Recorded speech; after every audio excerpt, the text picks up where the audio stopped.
Hey everyone, Margarita here. This is episode 19 of my severe carbon monoxide poisoning, which initially went untreated. And I did save one last symptom. I was going to talk about the carbon monoxide in the child and the baby and the unborn baby. But I did save one last symptom intentionally for last because it's more of like a problem. And I guess it could be a symptom.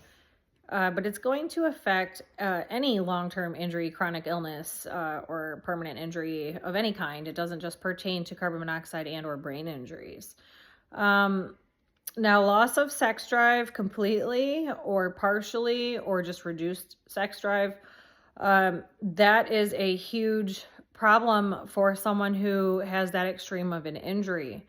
Especially if you are someone like me who is experiencing 30, 40, 50, 60 severe symptoms at once, ongoing day in and day out with no relief for years on end. It literally stayed that way for 3 years without one day of relief. And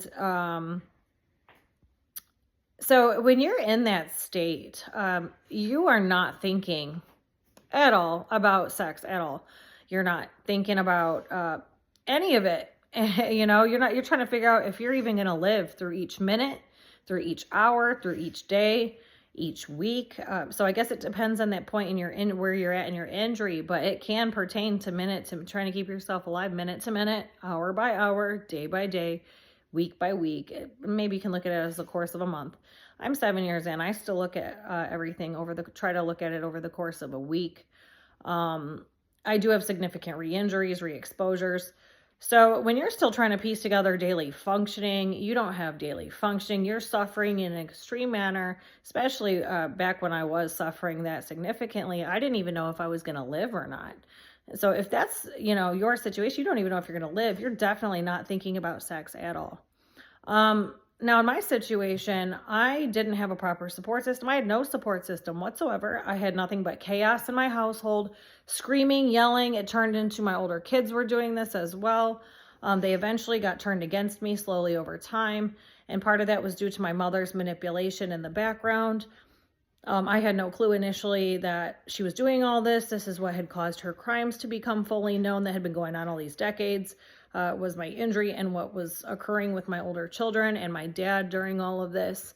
So they eventually began creating more and more problems along the way. The longer it went on that I stayed that injured. Now my ex, same thing. He was in his own little world. He never even realized there was ever an injury in the first place. He continued on with his daily life, as did everybody else, acted like nothing had ever occurred. But it's not something that could be ignored because the injury was so extreme. It's not possible to go around the injury and act like that it didn't exist when it affected every second of every aspect of my life and the lives of the people around me, because I was the one building and providing everything for everybody. Now, in my situation, I'd always been single my entire adult life. The majority of my adult life, I was single. I built everything on my own.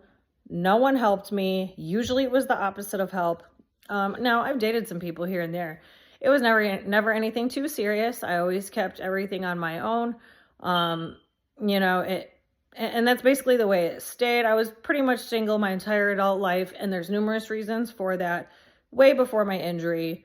So, if I had not been that injured and I was in the right headspace, I probably wouldn't, I know I wouldn't have let this go on for this long of a period of time.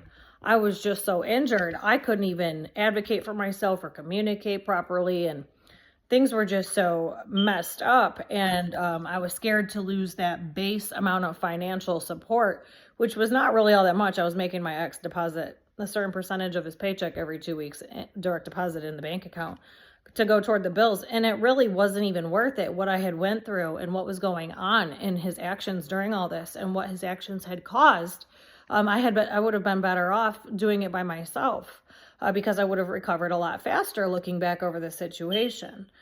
So with my situation, I became extreme. My injury became extreme at age 34. I bought my first house when I was 18 due to my deranged mother, the Munchausen by proxy, the ongoing crimes, all of those reasons. And I did everything by myself. So right now where I'm at age 41, I'm on well, this was my third house. So I bought one after this, four houses in that I've owned. Um, you know, it's really hard to find someone on my level, someone that's equally yoked to me. I just don't really care to waste any time putting any effort into any type of relationship, because I knew at such a young age, due to my mother having Munchausen by proxy, that I was going to have to always be my own support system and keep everything on solid ground myself. So I knew that I could never risk that. And regular people don't experience that. So they date people, they have a fallback system. They can kind of go up and down or date different people. And that was never the case with me due to my mother's behavior, her ongoing crimes.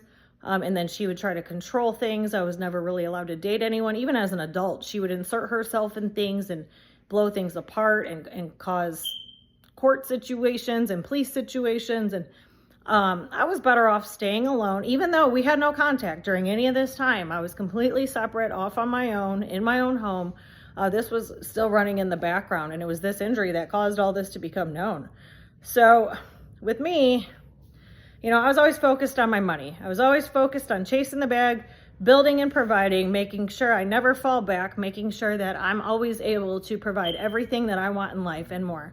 And then I got completely wiped out and taken out at age 34. So prior to all that, yes, I've dated some people, along the way prior, maybe even a couple after. Nothing too serious. Like literally, I've always had my own home. That's how I keep it. I've always kept it that way. Because it's too risky for someone in my predicament, especially now that I'm injured. Even before the injury, it was too much. And I was already so successful at such a young age. I was like 22 years old with a really good job. Like I was gainfully employed at 16, but like I had a really good job by the time I was 22. So making really good money, own everything on my own. There would be no reason for me to ever risk anything that I'm building to, casually date anybody or let anybody into my world and what I've built on my own. There would be no reason for that. It would only take from what I'm working on. And I remained operating that way. So now my ex, he is the father of my 19-year-old. And we were not together that entire time. We had just worked together at the time she was born. We worked together 50, 60 hours a week at that time. So that was a little different. I raised her and my older son by myself on my own. He was not a part of the picture. He actually lived on the other side of the state the majority of that time. And it was just me and my two older kids for all those years. And, it's really hard, especially like with where I am now with everything. And yes, I have dated a few people after the injury was extreme. Still nothing too serious. Again, I'm still in that same boat. Everything I have, I've provided for myself. So it's really hard to find, someone to match my lifestyle or like my work ethic, my lifestyle, someone that's equally as yoked as I. It's very hard to find someone like that, especially because I was like that at such a young age. I am 100% self-made, self-built. It's always been that way. So, it's casual, whatever, I dated people casually, whatever. It was never anything serious. Nobody was ever allowed to move into my home. Now with my ex, that's my 9-year-old's father. He's almost 9 now. So my daughter is about to be 20. Again, we were not together that entire time, and it was due to my mother's crimes. Shortly before my injury, a couple of years before my injury, that had caused us to be forced to work together to shut the crimes down. And the court systems and police that were involved in what she was doing, that was the only way to shut them down and get them to stop harassing me and doing what they were doing. And so I was forced to work with him. And in that process, I ended up pregnant and then ended up giving birth while suffering from carbon monoxide poisoning and never returning to normal. And then it got worse from there. So that's how I ended up in the predicament I was in. Otherwise, I would have never let any of that fly. That would have never gone on in that manner in my life ever. So, it had to go on a little longer than would have normally happened had I not had this injury. But that's still how I view things to this day. And now that I've had this injury and I lost all those years solidly, I lost about 5 solid years and a couple additional years, most of those years as well. I do live a modified life. So after my brain stopped sagging and swelling, it became a modified lifestyle a modified version of my old life. So, from 18 to 30, I packed it on really hard. I worked double and triple time what a normal person would. I took my kids to school every day. I worked out every day almost. Did everything on my own, was building and providing everything on my own. And I was partying at night while they were sleeping, and I had a really nice mattress, and I'd sleep about half the amount of time a regular person would. And it was like I subconsciously knew that my life was going to be cut short and that I wasn't going to live a full life like everybody else. So during that was about a 12-year period, I worked I did everything at a rapid rate, packed a whole lifetime into those 12 years, and basically lived a whole lifetime during that. So by the time I became injured, I had so much life experience by the time I became injured. Everything I was reading at that time, when I was laid out, unable to do anything, I was able to decipher between what was real and what was not on Google. And I was able to, figure things out in a better manner because I'd lived in the reality of the whole real world where I had learned everything firsthand. And so I knew, based on what I was reading, what information was real and what was not, and what was falsified and what was doctored. I could tell, just based on how I had lived my life. I never spent much time watching TV or anything like that. I literally spent the majority of my life working. So, up until that point. So, since the injury, I do have a modified life. I do have a modified version of the person I once was. And that person, the old person that I once was, that person's never coming back. And I knew that the day I woke up overloaded with carbon monoxide. And I knew once it broke through my brain tissue 13 days in, that was indefinite and that person was never coming back. So the way in which I pieced my life together after that, it is a modified version of the life that I once had. And I'm totally okay with being alone. Like I said, I'd been that way the majority of my adult life anyway. And all it is a modified version of the life I once had. And, it's like finding a needle in a haystack, I guess, at this point, for the type of person I am and the level I'm on in life and what I've provided for myself and how I've built things. It would be really hard to find someone equally yoked to me. And I'm not saying that can't ever happen.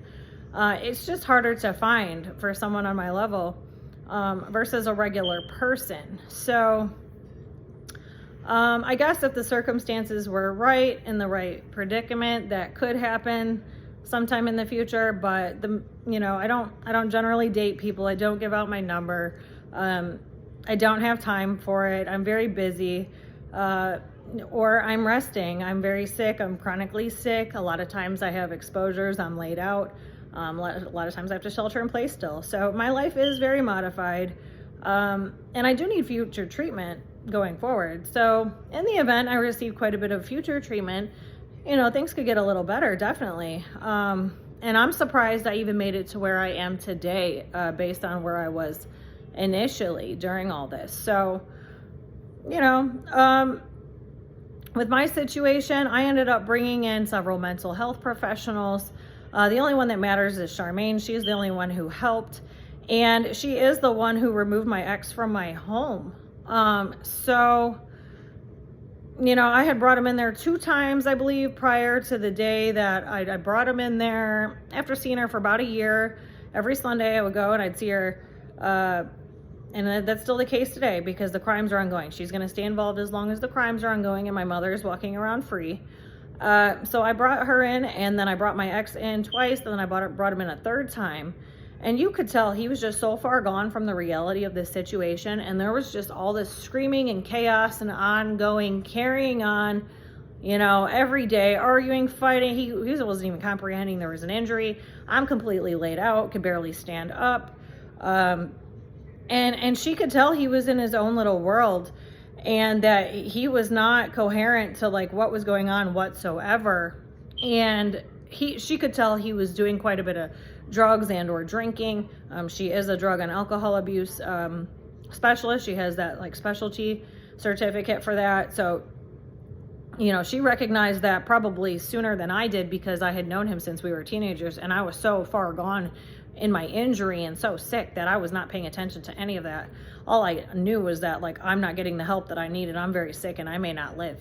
So when I brought her in, I did not know if I was going to live or not.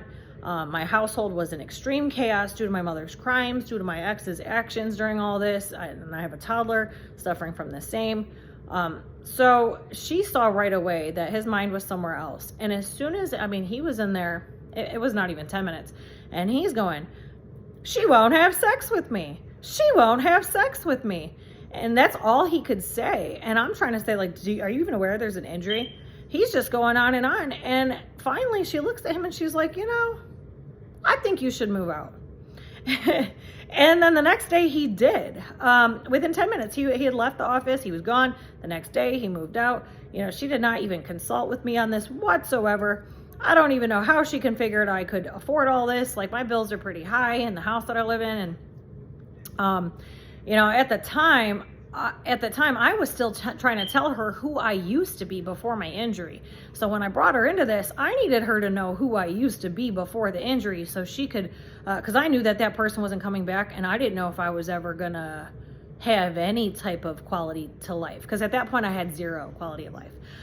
So as I was telling her about who I used to be, how I used to work, what I used to do, how my lifestyle was, you know, as I'm going on and on about this, I think she configured at some point, once she started seeing him and how he was acting, and she's watching this all go on for me from the, you know, from a third person point of view, she's thinking like, God, you know, she's probably better off by herself. You know, she'll probably recover a little faster if we just remove, he's part of the problem. And it started to click for her, and it really was part of the problem. He was part of a really big part of the problem, and she recognized that. And I didn't like fight against it. I couldn't even, I was so speechless. My brain was so messed up at this time still. I still didn't know if I was going to live in that moment. And I'm thinking like, gosh, how did she even configure this? You know, in the moment I was like financially somewhat okay. And I'm thinking like, okay, it was still during COVID. I was still getting COVID pay during this. So I'm just thinking like, hopefully I can come out of this. Within less than a week of that happening, my brain stopped sagging. The knots of carbon monoxide that were loaded up in the back for all that time, all of that cleared all at one time, right after he had moved out, in less than a week. And the first day that I woke up where I wasn't in an extreme state like that, day in and day out for every second of every day, it was Thanksgiving. And I couldn't have been more thankful a day in my life. And I couldn't have been more thankful for her, because she's the only person who attempted to even try to help me during any of this. And then ironically, a few months later, all of her student loans had gotten paid off. The government had passed some type of bill. If you had gotten certain types of degrees, they wiped out your student loans. Hers happened to get wiped out. And I couldn't believe it. And it was quite a bit of money. And I was like, oh my God, it's because you helped me. I said, not one person tried to help me during any of this. And she, you know, a complete stranger helped me. And that was the result. I believe God paid her student loans off for helping his angel who needed help down here on earth. I do consider myself an earth angel, one of the 144,000 chosen ones. I'm here to make big changes in the world. That's why I live in so much conflict and chaos and all these ongoing problems, because my life story is meant to change many lives. So now going forward, I did return to work about 7 months after this, after COVID. I was in a very good state at that point. I did do daily treatment every day after that. And so I got myself to a really good place. I was still extremely fragile, but I did get to a really good place at one point. And then things went downhill after that, kind of never really got back to where I was from that point. But I did have a few good months, a few times throughout all of this. But you know, my money flow, it didn't matter that he was gone and not even paying child support or anything toward any of my bills. It didn't matter. Like, once I went back to work after all this at that point, and the amount I was able to recover without the screaming and yelling and all that chaos and carrying on as much as it was like that, it changed how fast I was recovering and the amount of recovery that happened. And I was able to work enough to produce what I needed and then some, and was living a very comfortable life once that had all occurred. So, you know, there was more crimes that were running in the background caused by my mother and caused by other large agencies, which I'll get into in a bit, that have added to the re-injuries and the significant setbacks that I've had since then. That's all caused by them at this point, because by the time that all started to occur, my ex was out of the picture. But yes, it did work. Everything did fall into place. Everything began to flow for me. And I remained financially stable. And it did not matter that she removed him. I regained enough functioning, removing the problem, to produce the money myself. Even though I'm still very limited on the ability to work, and now it's even more limited because, like I said, I've had more re-injuries, more setbacks.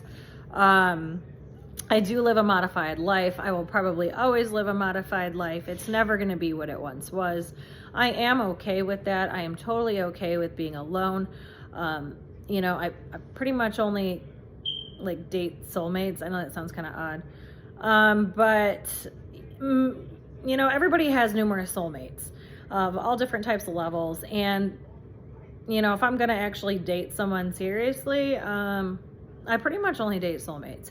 And because I cross paths with a lot of people in the different ways that I make my money, and like even less now because I'm more homebound than I was prior to being injured, quite a bit actually. But yeah, I used to come in contact with I would cross paths with a lot of people. So I guess I would see more soulmates more frequently than an average person would. But yeah, that's kind of how I go about things. There'd have to be like that type of connection or of some sort for that to even be pursued. And then again, they would have to be equally yoked to me, which is very hard to find, especially with how I've built my life and everything I've provided for myself. You know, to not put any of that at risk, that especially with my condition and how it is now. Now I'm not saying I never have sex. I'm not saying like, you know, I'm just saying I live a modified life and I'm totally okay with being alone.